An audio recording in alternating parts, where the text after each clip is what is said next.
নমস্কার। আজকের ডায়েরিতে লেখা গল্প অমানবিকতা। কয়েকদিন আগের ঘটনা। আমি মার্কেট থেকে বাড়ি ফিরছিলাম এক টোটোতে করে। একটুখানি যাওয়ার পরই এক বয়স্ক ভদ্রলোক হাতে দুটি ব্যাগ নিয়ে টোটোটিকে দাঁড় করালেন। প্রচুর বাজার টাজার করেছেন মনে হচ্ছে। ব্যাগগুলো এতটাই ভারী যে উনি টোটোতে তুলতেই পারছিলেন না। আমার দেখে ভীষণ মায়া হচ্ছিল, তাই বললাম, আমি কি হেল্প করব কাকু? ভদ্রলোক বললেন, তুলে নাও তো মা। আমি ব্যাগ দুটিকে টোটোতে তুলে দিয়ে ভদ্রলোককে জিজ্ঞেস করলাম, আপনি কত দূর যাবেন? উনি বললেন, এই তো হাফ কিলোমিটার দূরে আমার বাড়ি। আমি আবার জিজ্ঞেস করলাম, আপনার বাড়িতে বাজার টাজার করার মতো কেউ নেই বুঝি? এত বয়সে এই ভারী ব্যাগ নিয়ে আপনি যাচ্ছেন, রাস্তায় যদি কিছু হয়ে যায় তখন কি হবে? শুনে উনি বললেন, আমার দুই মেয়ে, বড় মেয়ে ডাক্তার, কলকাতায় থাকে, আর ছোট মেয়ে ইঞ্জিনিয়ার, কর্মসূত্রে বোম্বেতে থাকে। বাড়িতে আমার মিসেস আর আমি। ওই ৮০-৮২ বছরের বয়স্ক ভদ্রলোক আমার দিকে তাকিয়ে বললেন, আমরা বাবা মারা নিজেদের সর্বস্ব দিয়ে ছেলে মেয়েদেরকে মানুষ করি, আর যখন ছেলে মেয়েদের আমাদেরকে দেখার সময় আসে তখন ওরা ওদের ব্যস্ততা দেখায়, ভুলে যায় যে আমাদের জায়গাটাও একদিন ওদেরকে নিতে হবে। বলতে বলতে পকেট থেকে রুমালটা বের করে চোখের কোণাটা মুছতে লাগলেন। আমার বুঝতে আর দেরি হলো না যে মেয়েরা আর ওনাকে দেখেন না। এরই মধ্যে টোটোওয়ালা চিৎকার করে বললেন, আপনার বাড়ি এসে গেছে কাকু, নামুন। ভদ্রলোক 10টি টাকা টোটোওয়ালাকে ধরিয়ে দিয়ে ব্যাগ দুটিকে নামানোর চেষ্টা করেন, কিন্তু কিছুতেই নামাতে পারছেন না। অমানবিক টোটোওয়ালা বলে উঠলেন, তাড়াতাড়ি করুন কাকু, আমার তাড়া আছে। একটু সাহায্য তো করলই না, আবার মেজাজ দেখানো। আমার রাগে গা গড়গড় করছিল, তাই টোটো থেকে নেমে কাকুর ব্যাগ দুটি নামিয়ে নিয়ে আমার টাকাটাও টোটোওয়ালাকে দিয়ে দিলাম। বললাম, আপনি যান। টোটোওয়ালা আমার দিকে তাকিয়ে বলল, আপনার তো এখানে নামার কথা ছিল না।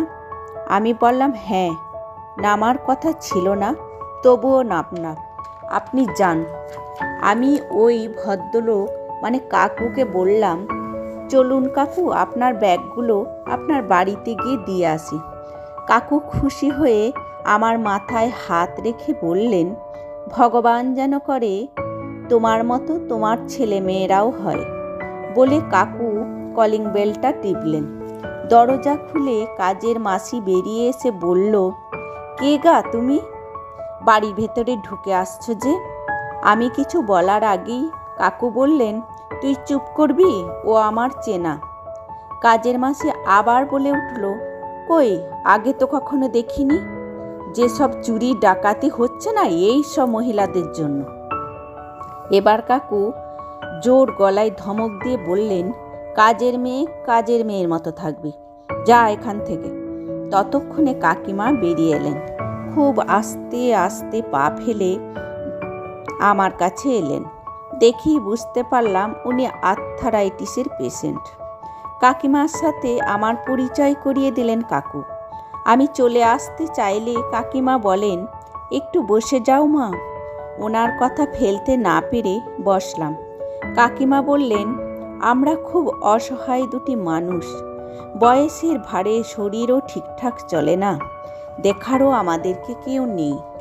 আমি বললাম, কেন? কাকু যে বলছিলেন আপনাদের দুই মেয়ে আছে, তাদের কাছে থাকলেই তো পারেন।